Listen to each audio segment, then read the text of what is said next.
Penandatanganan ini dilakukan di depan Makodim 0415 Batanghari di kawasan Puncak Jelutung, Kota Jambi.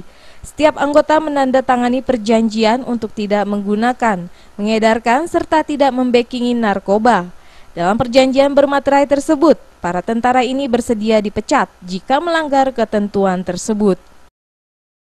Salah satu isi fakta integritas ini, apabila dalam pembuktian hukum terlibat maupun dalam pengguna, terbukti dalam pengguna maupun sebagai pengedar, maka prajurit tersebut akan siap untuk diberhentikan secara tidak hormat. Ada yang sudah dipecat dan ada juga yang dalam proses pemecatan, sekarang ini sedang berjalan. Berapa orang? Ada 1 orang.